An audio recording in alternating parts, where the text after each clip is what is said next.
Hello, I'm Roger Baker, Director of the Stratfor Center for Applied Geopolitics at RANE.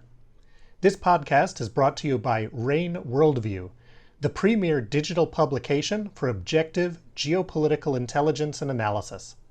Subscribe today at raneworldview.com.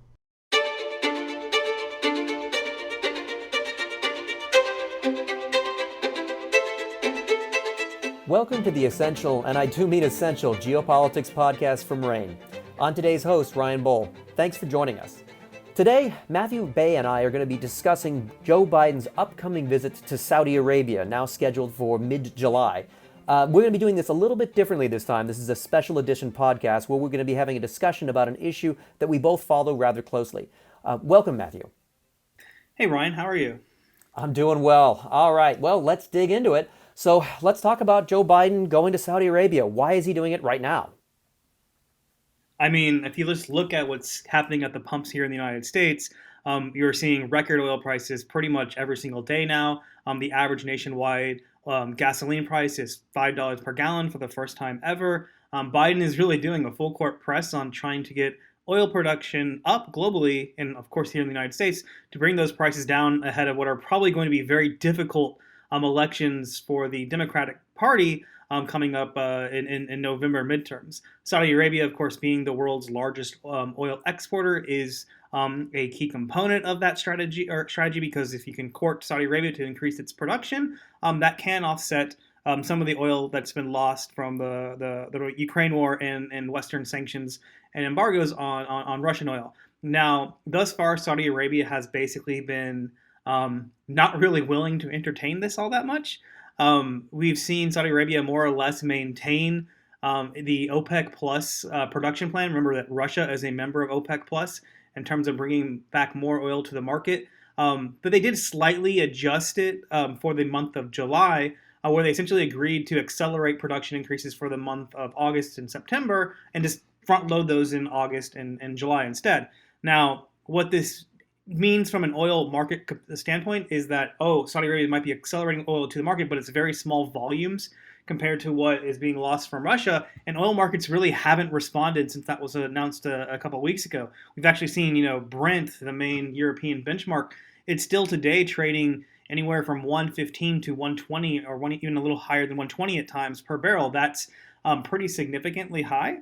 So Biden really is trying to get everything that he wants from Saudi Arabia, trying to ease over the poor relationship in order to get MBS, or so Mohammed bin Salman, the Crown Prince, to actually authorize an increase in production. And Ryan, I know one area that you've been following very closely is kind of around, the U.S.'s and the Biden administration's attempt, I guess, to put, I don't want to say MBS in a corner, but kind of, downgrade the relations for the president through Mohammed bin Salman due to the murder of Jamal Khashoggi, but rather working through King Salman. But it seems like Saudi Arabia and MBS are basically saying, if you want more oil production, you've got to go through me. Right, and that's kind of why there's so much media attention on Biden going out there in July, is that there's a lot of media organizations and politicians and some parts of the American public that want to hold Saudi Arabia accountable for the assassination of Jamal Khashoggi in 2018. There's a longstanding mistrust of Saudi intentions, Saudi governance record. A lot of it began with 9/11, where many of the hijackers came out of Saudi Arabia. There's a lot of folks that believe that the Saudi Arabia is not an American friend. And as that translates into these off and on attempts by various U.S. presidents to reform Saudi behavior. And Joe Biden is certainly not the first president to try to improve Saudi Arabia's human rights record. Obama tried to do it. George W. Bush tried to do it with his freedom agenda. But him going right now, he more or less is having to drop any talk of trying to hold anybody accountable for Khashoggi's assassination. He's certainly not going to go there attempting to pressure Riyadh to reform its political system. And it's a really big kind of a climb down from a president who on the campaign stump threatened to make Saudi Arabia into a pariah. And we have to remember the Democratic base has a lot of activists who are very focused on Saudi behavior, not just inside of Saudi Arabia itself, where women's rights and other things are of great concern to these activists, but also in Yemen, where Saudi Arabia's air campaign has resulted in significant civilian casualties. They're often blamed for the famine, whether or not that's rightly or wrongly. The activist take is that the Saudis are the primary culprit for the famine going on in Yemen. And so these folks are pretty incensed at the idea that Joe Biden might go to Saudi Arabia, with his hat in his hand. And more importantly, as you were saying, it might not really result in much of a difference in Saudi energy policy, and certainly isn't going to translate into relief at the pump. And so a lot of people are questioning why Biden is necessarily doing this at this moment. But of course, it's not just oil prices, is it? There are other things that Biden will be bringing to the table. For example, Saudi-Israeli normalization, which is now becoming an increasing priority for this administration. Matthew, you've been kind of tracking some of that. We both have been tracking Saudi-Israeli normalization. But what are your thoughts on how this sort of gambit might be going forward?